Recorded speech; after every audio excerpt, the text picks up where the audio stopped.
Hello friend, इस video में हम नंबर सिस्टम के कुछ मोस्ट इम्पॉर्टेंट रूल्स और थ्योरम को डिस्कस करेंगे। उसके अलावा जितने भी डिविजिबिलिटी रूल्स होते हैं जो हमारे एग्जाम के लिए काफ़ी इंपॉर्टेंट होता है उसको भी डिस्कस करेंगे। उसके अलावा Euler's theorem, Fermat theorem, Wilson theorem, remainder theorem और बाइनोमियल थ्योरम को भी एक्सप्लेन करेंगे। इसके अलावा जैसे कि रिलेशन है HCF LCM में कि दो नंबर का प्रोडक्ट जो होता है उनके LCM और HCF के प्रोडक्ट के इक्वल होता है। तो इस वीडियो में सबसे पहले क्लासिफिकेशन देखेंगे, फिर उसके बाद प्राइम नंबर्स की डेफिनेशन और टाइप्स, फिर उसके बाद यूनिट डिजिट की बात करेंगे, नंबर ऑफ जीरोस कैसे पता करते हैं, नंबर ऑफ फैक्टर्स का रूल क्या होता है, डिविजिबिलिटी रूल मोस्ट इंपॉर्टेंट है, रिमाइंडर थ्योरम, साइक्लिसिटी और ऑस्किलेटर क्या होता है, फिर उसके अलावा टोसेंट फंक्शन ये मोस्ट इंपॉर्टेंट है, और finally Euler's theorem, Fermat theorem और बाइनोमियल थ्योरम के बारे में एक्सप्लेनेशन करेंगे। अगर हम नंबर सिस्टम के क्लासिफिकेशन की बात करें तो सबसे ऊपर हमारा कॉम्प्लेक्स नंबर का सेट होता है जो कि रियल नंबर और इमेजिनरी नंबर से मिलकर बने होते हैं। इमेजिनरी नंबर बेसिकली क्या होता है कि कोई भी नंबर अगर माइनस साइन के साथ अंडर रूट के अंदर आ जाए तो उसे हम इमेजिनरी नंबर आयोटा से रिप्रेजेंट करते हैं, और आयोटा जो होता है रूट ओवर -1 होता है। और रियल नंबर के दो मेजर सेट्स होते हैं, रेशनल नंबर और इरेशनल नंबर। तो कोई भी नंबर जो फ्रैक्शन के फॉर्म में रिप्रेजेंट कर सके वो रेशनल होता है, और कोई भी ऐसा नंबर जो फ्रैक्शन में रिप्रेजेंट नहीं हो सकता वो इरेशनल नंबर होता है। अब रेशनल में भी बहुत सारे नंबर सिस्टम होते हैं, जैसे कि इंटीजर हो गया, whole numbers, natural number, composite, prime, even, odd, ये सारे के सारे नंबर हमारे रेशनल नंबर में ही आते हैं। तो ये हमारा नंबर लाइन है जिसपे रियल नंबर को रिप्रेजेंट किया गया है। तो रियल नंबर मेजरली रेशनल और इरेशनल का सेट होता है। तो रेशनल और इरेशनल आपस में कॉम्प्लीमेंट सेट होते हैं जो दोनों मिलके रियल नंबर लाइन को कंप्लीट करते हैं। और रेशनल की कैटेगरी में हमारे सारे इंटीजर्स जो कंप्लीट नंबर्स होते हैं, होल नंबर्स जो 0 से स्टार्ट होते हैं, और इसके अलावा जितने भी number natural number, prime, composite, odd, even, सारे के सारे नंबर हमारे रियल नंबर रेशनल नंबर की कैटेगरी में आएगा। रियल भी होगा, रेशनल भी हो जाएगा। अगर हम प्राइम नंबर की बात करें तो कोई भी नंबर जिसके दो फैक्टर्स हो सकते हैं और दो से ज़्यादा फैक्टर नहीं हो सकते, या फिर ऐसे कह लें कि कोई भी नंबर जो खुद से ही डिविजिबल होता है या फिर 1 से डिविजिबल होता है वो हमारा प्राइम नंबर हो जाता है। अगर हम 1 से 25 के बीच में प्राइम नंबर की बात करें तो टोटल 9 प्राइम नंबर्स होते हैं। 25 और 50 के बीच में 6 प्राइम नंबर्स, और 50 से 75 के बीच में हमारे 6 प्राइम नंबर, और इस तरीके से 1 से लेकर 100 तक की बात करें तो कितना हो जाएगा, 25 प्राइम नंबर हो जाते हैं। अब प्राइम नंबर के भी बहुत सारे टाइप्स होते हैं, जैसे कि रिलेटिवली प्राइम, जैसे हम को प्राइम भी कहते हैं। तो कोई भी दो नंबर का ऐसा सेट जिनके बीच का कॉमन फैक्टर 1 के अलावा और कुछ नहीं होगा, जैसे 2 और 15 का HCF 1 होता है, 3 और 8 का भी 1 होता है, 11 और 14 का भी 1 होता है। तो इस तरीके से दो नंबर के पेयर में ऐसे जितने भी नंबर होंगे उनको हम को प्राइम नंबर कहते हैं। को प्राइम नंबर्स का ये लिस्ट दिया गया जिसमें 5 और 8 को प्राइम नंबर्स हैं, इनके बीच का HCF 1 है। ठीक उसी तरीके से 7 और 10 है, 9, 28, 14, 25 और 21 एंड 22। तो जितने भी नंबर्स का सेट दिया गया इनके बीच का अगर हम HCF निकालें तो 1 होगा, और 5 अपने आप में एक प्राइम नंबर है जिसके दो फैक्टर्स होंगे। इस तरीके से 8 हमारा एक कंपोजिट नंबर हो जाएगा। तो जरूरी नहीं कि दोनों नंबर प्राइम हो, उन दोनों में से कोई एक प्राइम दूसरा कंपोजिट हो सकता है, दोनों प्राइम हो सकते हैं, दोनों कंपोजिट भी हो सकते हैं, बशर्ते कि उनका HCF 1 होना चाहिए। अब प्राइम नंबर का दूसरा टाइप है जिसे हम ट्विन प्राइम नंबर भी कहते हैं। तो ये जो लिस्टिंग है ये सारे प्राइम नंबर्स की लिस्टिंग है। तो इसमें से कुछ प्राइम नंबर ऐसे हैं जिनके बीच का डिफरेंस 2 है, जैसे 29, 31 हो गया, 41, 43, 59, 61 हो गया, 71, 73। 2 और 3 और 5 भी हो सकता है, 5 और 7 भी हो सकता है, 11, 13 भी हो सकता है, और 17 और 19 भी हो सकता है। तो इस तरीके के जितने भी प्राइम नंबर जिनके बीच का डिफरेंस 2 होता है उसे हम ट्विन प्राइम नंबर कहते हैं। अब हम यूलर्स थ्योरम की बात करें तो यहाँ पे φn एक यूलर्स फंक्शन है। बेसिकली कोई भी ऐसा नंबर जिसको हम डिविजिबिलिटी में उसका फैक्टराइजेशन करने के क्रम में कुछ इस तरीके से पता करते हैं। साइक्लिसिटी अगर हमें पता करना है, या फिर टोसेंट फंक्शन, टोसेंट ऑफ द नंबर या टोसेंट फंक्शन पता करना है, तो वहां पे हमारा यूलर्स फंक्शन काम आता है। तो कोई भी नंबर जिसकी पावर हमारा खुद यूलर फंक्शन होगा या फिर उस नंबर को यूलर फंक्शन बनाएंगे, तो उस केस में क्या होगा कि अगर हम इस एक्सपोनेंट को, मतलब a की पावर 5n, a की पावर 5 हो सकता है, 2 की पावर 6 हो सकता है, ऐसे उसको n से डिवाइड करेंगे तो हर एक कंडीशन में रिमाइंडर कितना आएगा, 1 आएगा। तो इसको लिखते हैं a to the power 5n congruent to 1 modulo n। तो ये हमारा यूलर्स थ्योरम होता है। नंबर थ्योरी में डिविजिबिलिटी के क्रम में रिमाइंडर फाइंड करने के क्रम में रिमाइंडर अगर फाइंड करना है तो उस केस में हमको यूलर्स थ्योरम की रिक्वायरमेंट होती है। और यूलर्स टॉसन फंक्शन होता है, तो जब हम डिविजिबिलिटी का रूल अप्लाई करते हैं तो उस केस में हमको फाई एन निकालना होता है पावर को सिंप्लीफाई या रिड्यूस करने के लिए, जिसको हम रिप्रेजेंट करते हैं फाई एन से, which is equal to n into 1 minus 1 upon p one and so on 1 minus 1 upon p के। तो ये हमारा यूलर टॉसन फंक्शन होता है। इसके अलावा अगर कोई नंबर प्राइम है, उसका टॉसेंट फंक्शन निकालना है या टॉसेंट निकालना है, तो सिंपली उस n से एक माइनस कर देंगे, तो हमारा फाई एन इक्वल टू क्या हो जाएगा, n माइनस 1 हो जाएगा। अगर दो प्राइम्स हैं, दोनों मल्टीप्लीकेशन में है, तो सिंपली यही सेम रूल लग जाएगा। तो फाई एन इक्वल टू क्या होगा, पहला फैक्टर p है तो p माइनस 1, दूसरा फैक्टर q है, q माइनस 1 हो जाएगा। अगर कोई नंबर ऐसा है जो कि कंपोजिट है और जिसके दो फैक्टर a और b हैं, तो उस केस में हमारा जो टोसेंट फंक्शन होता है n into 1 minus 1 upon p one, 1 minus 1 upon p two, इस तरीके से कैलकुलेट करते हैं। अगर हम properties of Euler totient function की बात करें, तो अब देखिए प्राइम नंबर के केस में सिंपली हमको 1 माइनस करना होता है। जैसे 11 एक प्राइम नंबर है, इसका अगर हमें टोसेंट निकालना है तो सिंपली 1 माइनस कर देंगे। जितने भी प्राइम नंबर्स होते हैं उनका जो टोसेंट होता है एक कम होता है। अगर m और n दो इंटीजर्स ऐसे हैं जिनके बीच कुछ भी कॉमन नहीं है, तो उस केस में हमारा simply phi of m n equal to phi of m phi of n हो जाता है। ये हमारे नंबर थ्योरी में ये प्रॉपर्टीज होती हैं टॉसेंट फंक्शन की। तो जैसे 15 है, इसके दो फैक्टर प्राइम है, तो सिंपली जैसे पहले किया है फाई ऑफ 3 फाई ऑफ 5 करेंगे और दोनों में से एक एक माइनस करके मल्टीप्लाई कर देंगे, तो ये हमारा टॉसेंट आ जाएगा। इस तरीके से अगर कोई हमारे पास कंपोजिट नंबर है, तो उस केस में हमारे पास ये फॉर्मूला होता है, थर्ड वाला होता है। कुछ एक्सपोनेंट भी हो सकते हैं, जैसे p की पावर k हो सकता है, और अगर p प्राइम है तो उस केस में टोसेंट फंक्शन p की power k into 1 minus 1 upon p, और भी जितने सारे फैक्टर्स आएंगे उसको लिखते जाएंगे। जैसे 8 है, इसका एक ही फैक्टर है जो कि 3 बार है, तो 2 की पावर 3 लिखेंगे, और फॉर्मूले के हिसाब से p की पावर k है तो p यहाँ पे दो प्राइम नंबर है, पावर 3 लगाएंगे, 1 अपॉन 1 माइनस 2, जो प्राइम फैक्टर है उसको लिखेंगे यहाँ और सॉल्व करेंगे तो 4 आ जाएगा। इस तरीके से हम टॉसेंट फंक्शन पता करते हैं।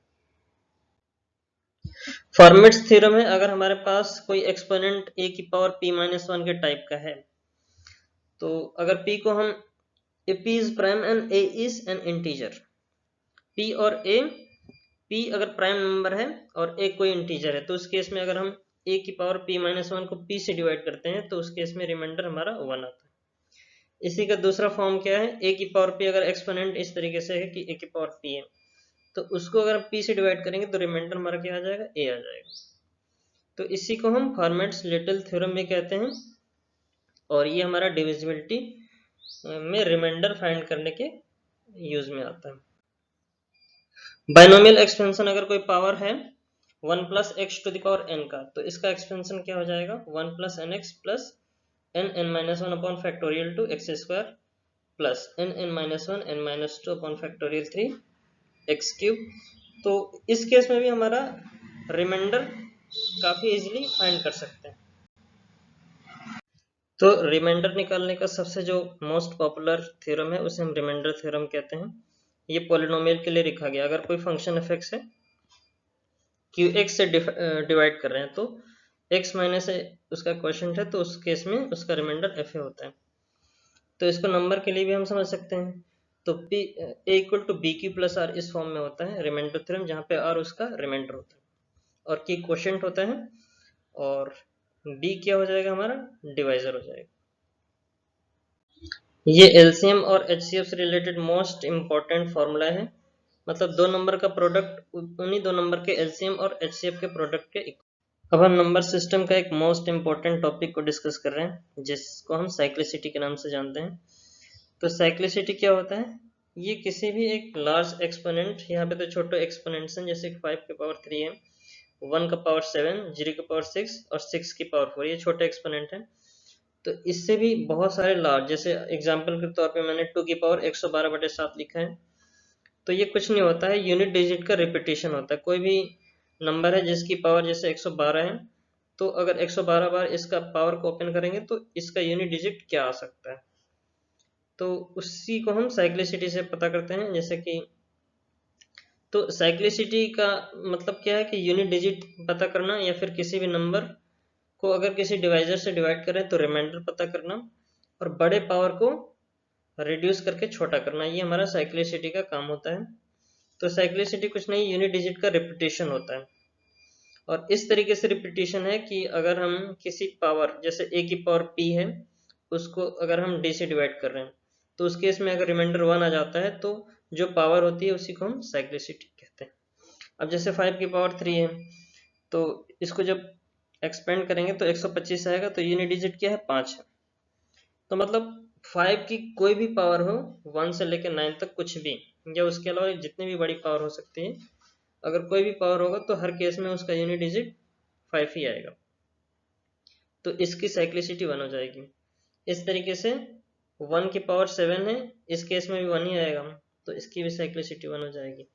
मतलब एक पावर कुछ भी हो, अगर उसका रिपीटेशन सेम वही यूनिट डिजिट आता है तो साइक्लिसिटी 1 हो जाती है। 6 के केस में भी ऐसे ही है।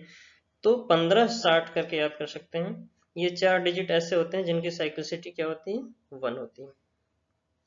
और 2 की पावर 112 को अगर 7 से डिवाइड करेंगे तो 3 डिजिट के बाद इसका रिपीटेशन शुरू हो जाएगा। तो पहले केस में अगर हम 2 की पावर 1 को 7 से डिवाइड करें तो रिमाइंडर 2 ही आएगा। 2 की पावर 2 को करेंगे तो 4 आएगा। 2 की पावर 3 मतलब 8 को 7 से डिवाइड करेंगे तो रिमाइंडर 1 आ जाएगा।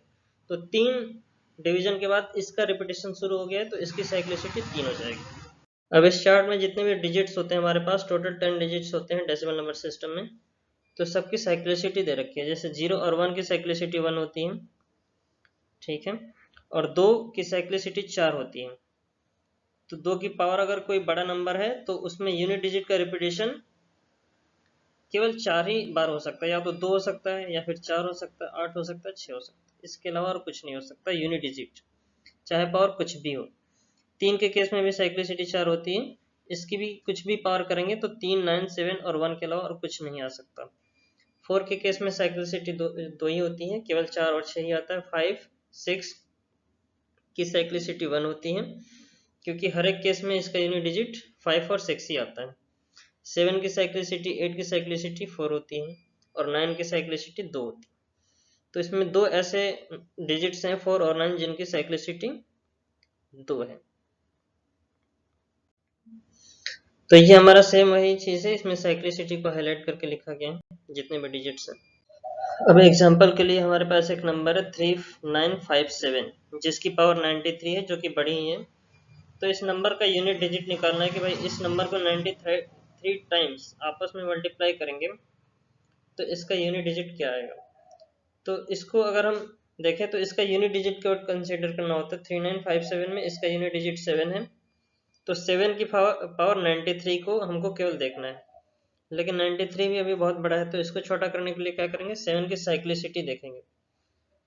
तो 7 की साइक्लिसिटी 4 है, इसका मतलब पावर को छोटा करने के लिए हम 4 से डिवाइड करेंगे, क्योंकि हर 4 डिजिट के बाद इसका यूनिट डिजिट का रिपीटेशन होगा। तो पावर को छोटा करेंगे तो उस केस में हमारा रिमाइंडर 1 आ जाएगा। तो अगर रिमाइंडर 1 आएगा मीन्स जहाँ पे 93 है 4 से डिवाइड करेंगे तो 92 तो कट जाएगा, केवल 1 बचेगा, मीन्स 7 की पावर 1 बचेगा। तो उस केस में यूनिट डिजिट इसका 7 आ जाएगा इस तरीके से। तो पूरा एक्सपोनेंट को सॉल्व करने की जरूरत नहीं है। अब हम टोसेंट मेथड को देखते हैं। तो ये कुछ नहीं होता है, साइक्लिसिटी फाइंड करने का एक तरीका ही होता है। टोसेंट को हम यूनिवर्सल साइक्लिसिटी भी कहते हैं। किसी भी डिवाइजर का यूनिवर्सल जो साइक्लिसिटी होता है वो टोसेंट होता है। तो हम बेसिकली टोसेंट निकालेंगे किसी भी एक्सपोनेंट में रिमाइंडर निकालने के क्रम में। तो साइक्लिसिटी क्या है? It is a repetition of power of n exponent, that means a to the power p, when it leaves the remainder 1। अगर a की पावर p को d से डिवाइड करें, रिमाइंडर 1 आता है, तो उस केस में हम p को हम साइक्लिसिटी कहते हैं। तो ये हमारा इस तरीके से साइक्लिसिटी डिफाइन होता है। और यहाँ पे a और d दोनों को प्राइम नंबर होते हैं, इनके बीच में कुछ भी कॉमन नहीं होता। तो टोसेंट कैसे पता करते हैं? तो पहला तरीका क्या है कि अगर हमारा डिवाइजर प्राइम नंबर हो, तो उस केस में प्राइम नंबर के बारे में हमने देखा ये पीछे कि प्राइम नंबर से एक माइनस कर देते हैं, वही उसकी साइक्लिसिटी होती है। तो जैसे 2 की पावर 153 को शायद से 7 से डिवाइड किया गया है, तो इसको पावर को छोटा करने के लिए 7 का टोसेंट निकालेंगे। तो 7 एक प्राइम नंबर है, इसका टोसेंट 6 हो जाएगा, एक कम होता है। तो 6 को इस पावर से डिवाइड कर देंगे, तो जो रिमाइंडर आएगा 2 की पावर 3, पावर छोटा हो गया है, जब डिवाइड करेंगे तो केवल 3 ही बचेगा। ठीक है, तो 2 की पावर 3 को ही केवल सॉल्व करना होगा, पूरे पावर को सॉल्व करने की जरूरत नहीं। तो उस केस में रिमाइंडर हमारा कितना आ जाएगा? 1 आ जाएगा। तो इस तरीके से टोसेंट की हेल्प से हम रिमाइंडर पता करते हैं। अब जैसे दूसरा क्वेश्चन 2 की पावर 1 2 3 है, 13 से डिवाइड किया गया है। 13 एक प्राइम नंबर है, इसका टोसेंट क्या होगा? एक कम होगा, मतलब 12 होगा। तो 12 को 1 2 3 से डिवाइड करेंगे तो उस केस में भी 3 ही आएगा। मीन्स 2 की पावर 3 8, 13 से डिवाइड करेंगे तो 8 ही रिमाइंडर बचेगा। तो इस तरीके से हम रिमाइंडर पता करते हैं। दूसरे केस में क्या है कि अगर डिवाइजर हमारा प्राइम नंबर नहीं है, मतलब कंपोजिट नंबर हो सकता है, तो उस केस में उसके जितने भी फैक्टर्स होंगे वो निकालेंगे। डी जो कि डिवाइजर है, इसके बहुत सारे फैक्टर्स ए बी सी हो सकते हैं, उसकी कुछ पावर भी हो सकती हैं। तो उस केस में हमारा जो टोसेंट होता है d into 1 minus 1 upon a into 1 minus 1 upon b into 1 minus 1 by c. इस तरीके से हम उसका टोसेंट निकालते हैं। अब जैसे टोसेंट डिवाइजर 24 लिया गया, इसको जो फैक्टराइज करेंगे 2 की पावर 3 आएगा, 3 की पावर 1 आएगा। तो इसको सॉल्व करने के क्रम में डी की वैल्यू 24 हो जाएगी। और पहला ए का मतलब पहला फैक्टर 2 है, 1 माइनस 1 अपॉन 2 होगा। दूसरा फैक्टर 3 है, तो 1 अपॉन 1 माइनस 1 अपॉन 3 हो जाएगा। सॉल्व करेंगे तो इस केस में टोसेंट 8 आ जाएगा। अब एक क्वेश्चन इसके बाद लिया गया है 13 की पावर 818 को 24 से डिवाइड किया गया। तो सबसे पहले हम क्या करेंगे? 24 का टोसेंट निकालेंगे। तो 24 का टोसेंट 8 है। अब 8 को इस पावर को 8 से डिवाइड करेंगे तो पावर छोटी हो जाएगी। तो पावर छोटी हो जाएगी मतलब 13 के पावर 2 ही बचेगा केवल, उसको 24 से डिवाइड कर देंगे तो 169। और जब फाइनली 24 से डिवाइड करेंगे तो उस केस में रिमाइंडर 1 आ जाएगा। तो इस केस में इस तरीके से हम चाहे कितनी भी बड़ी पावर हो, उस पावर को रिड्यूस करके रिमाइंडर को इजिली फाइंड आउट करते हैं। अब उसके अलावा बाइनोमियल थ्योरम भी होता है हमारे पास। अगर x plus a to the power n है, उसको x से डिवाइड किया गया, तो उस केस में रिमाइंडर क्या होता है? अगर x को छोड़ दे तो a to the power n, यही हमारा रिमाइंडर हो जाएगा। और पावर को फिर टोसेंट मेथड से रिड्यूस करके रिमाइंडर और भी सिंप्लीफाई कर सकते हैं। टोसेंट पता करने का तरीका मैंने बता ही दिया था, ये सब एग्जांपल्स हैं, इसको हम इजीली समझ सकते हैं। तो ये सब एग्जांपल्स हैं प्राइम और कंपोजिट डिवाइजर्स, जिसमें हमने डिस्कस किया ही है कि कैसे टोसेंट निकालते हैं। अब हम दो मोस्ट इंपॉर्टेंट थ्योरम को डिस्कस करेंगे, तो फर्मेट्स थ्योरम और विल्सन थ्योरम। सबसे पहले फर्मेट्स थ्योरम की बात करें तो इसमें हमारे पास दो नंबर्स होते हैं। एक कोई नेचुरल नंबर इंटीजर हो सकता है, दूसरा एक प्राइम नंबर होता है। और उसके अलावा ये भी कंडीशन है कि उन दोनों का HCF या GCD 1 होना चाहिए। तो अगर हम उस नंबर जो कि नेचुरल नंबर n है की पावर उस प्राइम से एक कम है, मीन्स n की पावर p-1 है, अगर उसको p से डिवाइड करते हैं तो हर एक केस में रिमाइंडर हमारा क्या आता है? 1 आता है। कंडीशन n और p दोनों प्राइम नंबर रिलेटिवली प्राइम होने चाहिए और पावर इस डिवाइजर से एक कम होना चाहिए। तो उस केस में हमारा रिमाइंडर हमेशा 1 ही आता है।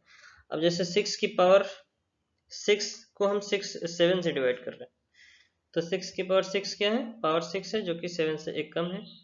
तो 6 की पावर 6 को 7 से डिवाइड करेंगे, तो इसको सॉल्व करने की जरूरत नहीं है, केवल हम इस थ्योरम को अप्लाई कर देंगे तो रिमाइंडर 1 आ जाएगा। अब हर एक केस में ऐसा ही करना है। अब जैसे 169 को 73 से डिवाइड किया गया, इसकी पावर 288 है और दोनों एक दूसरे के रिलेटिवली प्राइम भी हैं।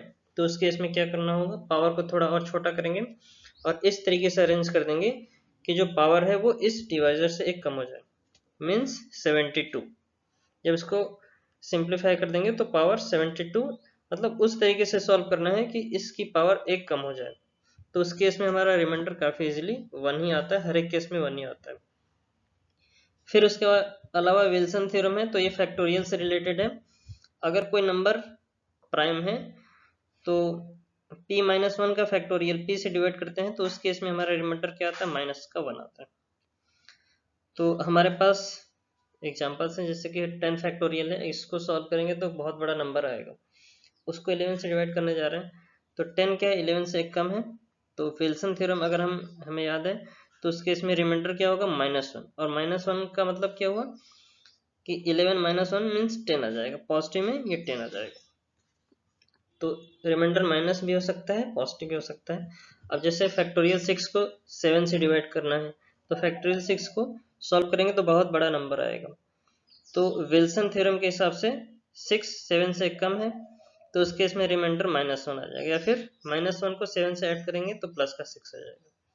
इस तरीके से फैक्टोरियल से रिलेटेड क्वेश्चन हम विल्सन थ्योरम से सॉल्व करते हैं। और कोई बड़ा नंबर है जिसकी पावर बहुत बड़ी है तो वो हमारा formats theorem, binomial theorem, Euler's theorem, ये सारे थ्योरम से इजीली सॉल्व हो जाते हैं। रिमाइंडर थ्योरम हम सब लोगों ने पढ़ा है, ये तो बहुत आसान है। a = bq + r remainder theorem का स्टेटमेंट होता है। तो उस पर बेस्ड ये क्वेश्चन है जो हम 10th में पढ़ते ही हैं, ठीक है। तो इस तरीके से समझ सकते हैं। प्रॉपर्टीज और रिमाइंडर थ्योरम की बात करें, ये इंपॉर्टेंट है। अगर कोई नंबर x है, d से डिवाइड कर रहे हैं, रिमाइंडर r आ रहा है, अगर हम उस नंबर को डबल कर दें तो उस केस में रिमाइंडर भी डबल हो जाता है। ट्रिपल करेंगे तो रिमाइंडर ट्रिपल हो जाएगा। अगर उस नंबर का पावर 2 कर दें तो रिमाइंडर का भी स्क्वायर हो जाएगा। क्यूब करेंगे, रिमाइंडर क्यूब हो जाएगा। इस तरीके से ये हमारा नंबर थ्योरम का कॉन्सेप्ट होता है, इसको ध्यान में रखना है। ये सब एग्जांपल्स दिए हैं, इसको समझ सकते हैं। टोस्टेंट मेथड और साइक्लिसिटी पैटर्न तो देख लिए। अब कुछ एडिशनल सेकंड पेज पे अगर हम देखें तो अगर कोई नंबर m है, d से डिवाइड कर रहे हैं, और कोई नंबर n है, सेम डिवाइजर से डिवाइड कर रहे हैं, तो उस केस में क्या होगा, दोनों नंबर का सम करेंगे और उसी सेम डिवाइजर से डिवाइड करेंगे, तो उस केस में क्या होगा, रिमाइंडर भी ऐड हो जाएगा। और इस तरीके से अगर हम डिविडेंड को फर्स्ट, सेकंड या थर्ड टाइम्स करते हैं तो उस केस में रिमाइंडर भी उतना गुना हो जाता है। वैसे अगर ट्रिपल स्टार लगा है, x + a/x लिखा है, x + a whole square upon x लिखा है, तो ये हमारा बाइनोमियल थ्योरम का ही क्या होता है, एप्लीकेशन होता है। तो बाइनोमियल थ्योरम में पावर तो n होती है, तो उस केस में रिमाइंडर x के अलावा जो नंबर है a, उसकी पावर n हो जाती है। तो a + x + a की पावर 3 है, तो रिमाइंडर a की पावर 3 हो जाएगा। सेकंड वाले केस में a स्क्वायर हो जाएगा, फर्स्ट वाले केस में a की पावर 1 हो जाएगा। अब रिमाइंडर से रिलेटेड कुछ मोस्ट इंपॉर्टेंट पॉइंट्स को अगर हम देखें तो अगर हमारे पास बहुत सारे नंबर्स हैं, डिविडेंड्स हैं, जैसे a1 a2 a3, d से डिवाइड कर रहे हैं तो रिमाइंडर r1 r2 r3 आ रहा है। तो अगर हम डिविडेंड को ऐड मल्टीप्लाई कर दें तो उसी क्रम में रिमाइंडर का सम और मल्टीप्लिकेशन हो जाता है। अगर हमारे पास डिवाइजर सेम है और डिविडेंड अलग अलग हैं, ठीक है, तो उस केस में अगर last to dividend a1 a2 का डिफरेंस फर्स्ट वाला डिविडेंड आ रहा है, तो उस केस में तीनों केस में रिमाइंडर सेम होता है। और a + 1 whole to the power n को a से डिवाइड करें तो उस केस में रिमाइंडर क्या आ जाएगा, 1 आ जाएगा। जो लास्ट वाला दिया है x + a whole to the power n को x से डिवाइड किया गया, तो ये बाइनोमियल थ्योरम का ही एक एप्लीकेशन होता है। उस केस में रिमाइंडर कांस्टेंट टर्म आता है। उसके अलावा अगर a to the power n को a + 1 से डिवाइड किया जाता है, तो अगर n इवन है तो रिमाइंडर 1 आएगा, ऑड है तो उस केस में a आ जाएगा। और नीचे वाला फैक्टर अगर माइनस है तो उस केस में दोनों केस में रिमाइंडर 1 ही आएगा। अब नंबर ऑफ फैक्टर्स निकालने के लिए आता है हमारे एग्जाम में, तो अगर कोई भी नंबर n है जिसके 3 फैक्टर abc हैं, उसकी पावर pqr, तो फैक्टर का सम क्या होगा, जो पावर होती है उसमें 1 ऐड करके मल्टीप्लाई कर देते हैं तो सारे फैक्टर आ जाते हैं। सम ऑफ ऑल फैक्टर्स निकालना है तो सम का फॉर्मूला लगाएंगे, Sn = a to the power r + 1 - 1/r - 1, इस तरीके से फॉर्मूला होता है। तो हर एक फैक्टर्स के लिए फॉर्मूला का सम लगा के मल्टीप्लाई कर देंगे तो टोटल फैक्टर का सम आ जाएगा। फिर थर्ड वाला पॉइंट तो हमने देखा ही, ये टोसेंट फंक्शन का होता है। द नंबर ऑफ को prime factors of n is given by totient function. फिर उसके बाद थर्ड वाला पॉइंट आप देखिए, अगर a - b a to the power n - b to the power n का फैक्टर है तो उस केस में रिमाइंडर 0 आएगा, क्योंकि फैक्टर है उसका, फैक्टर थ्योरम से, ठीक है। इसका एग्जांपल दिया ऊपर, 6 2 की पावर 6 n - 4 की पावर 2, n को 48 से डिवाइड किया जा रहा है, तो उस केस में रिमाइंडर 0 आता है। सेम इसी कॉन्सेप्ट का एप्लीकेशन। फोर्थ वाला point, if s is a sum of 5 consecutive integer then the value of biggest integer average of f equal to middle of term. तो अगर हमारे पास कॉन्जिक्यूटिव इंटीजर्स हैं तो हमें एवरेज निकालने के लिए सिंपली मिडिल टर्म का एवरेज ले लेना होता है। सारे नंबर को ऐड करने की जरूरत नहीं है अगर वो कॉन्जिक्यूटिव इंटीजर है तो।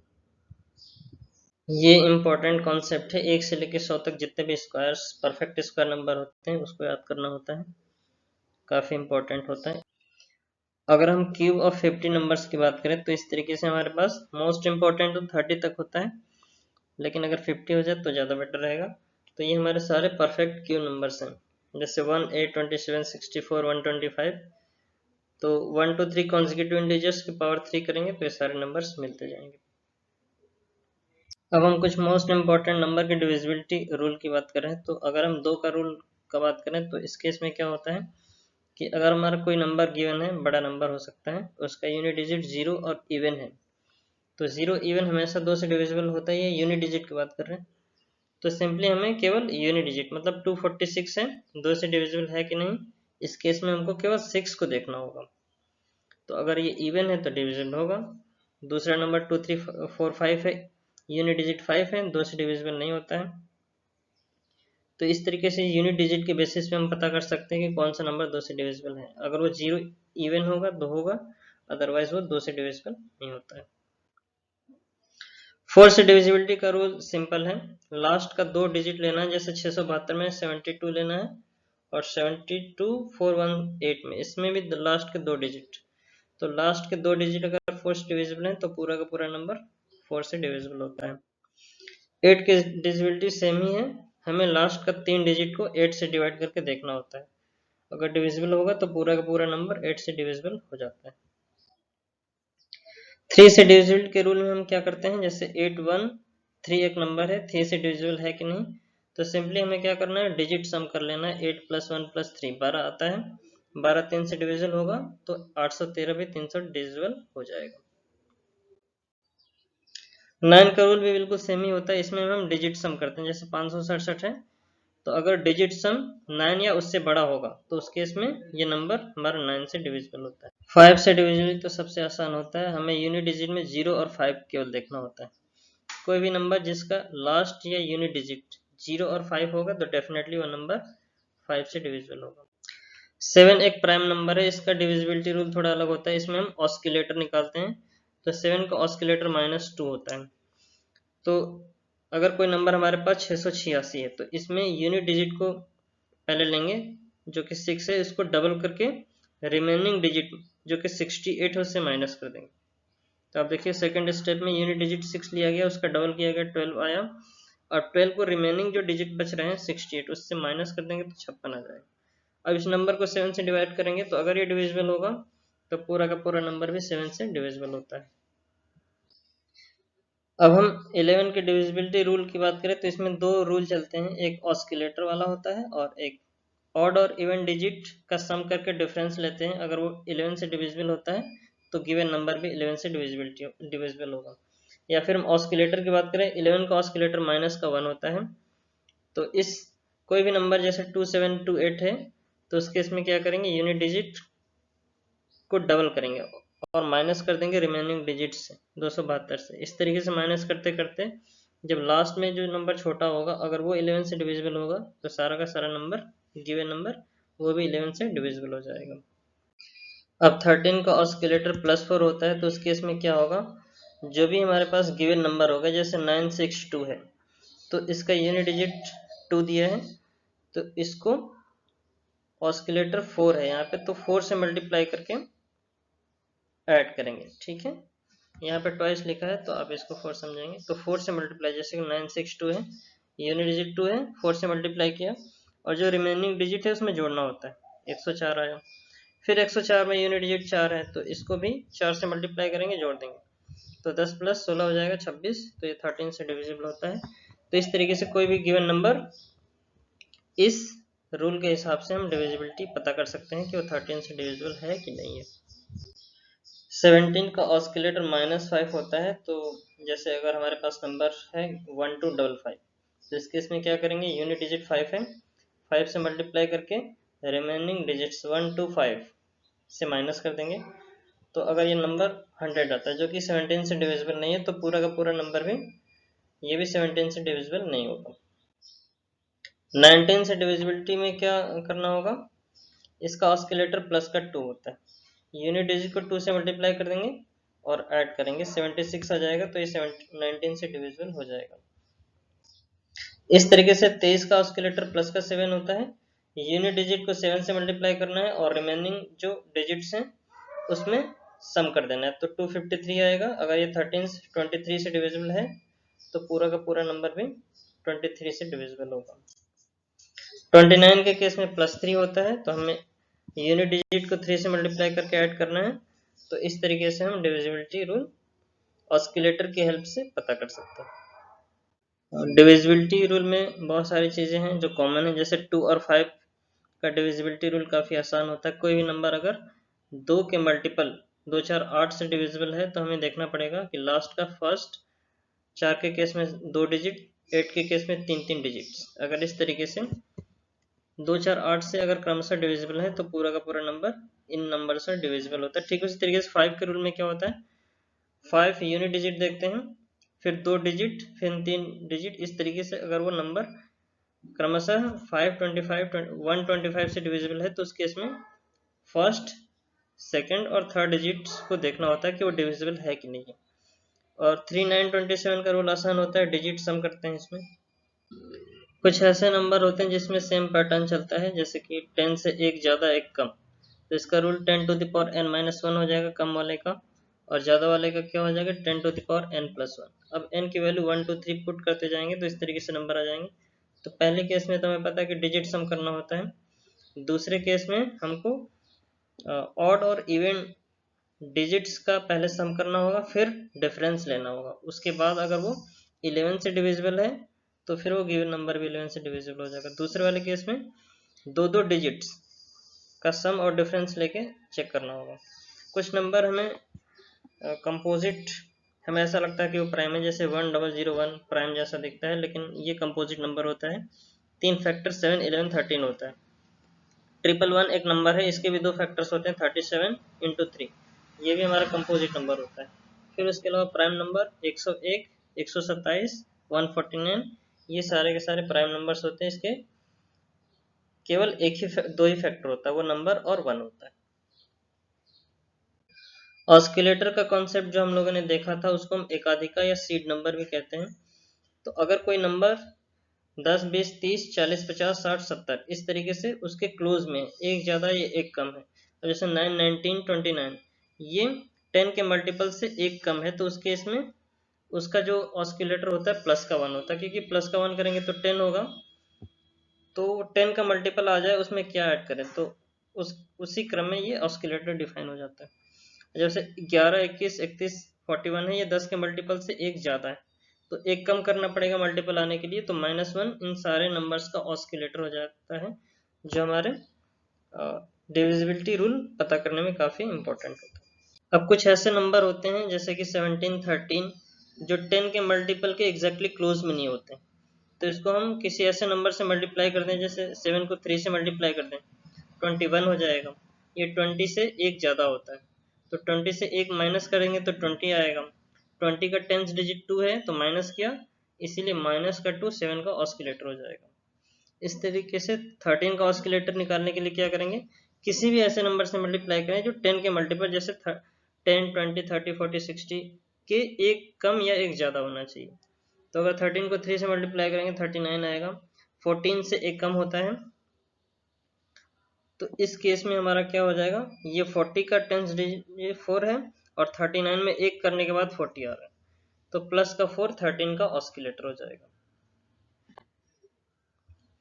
17 और 23 का ऑस्किलेटर सेम तरीके से निकाल सकते हैं। तो 17 को 3 से मल्टीप्लाई करेंगे 51, ये 50 के क्लोज में है, तो एक माइनस करेंगे, तो माइनस किया तो माइनस, और 50 का 10th डिजिट 5 है, तो माइनस का 5 17 का ऑस्किलेटर हो जाएगा।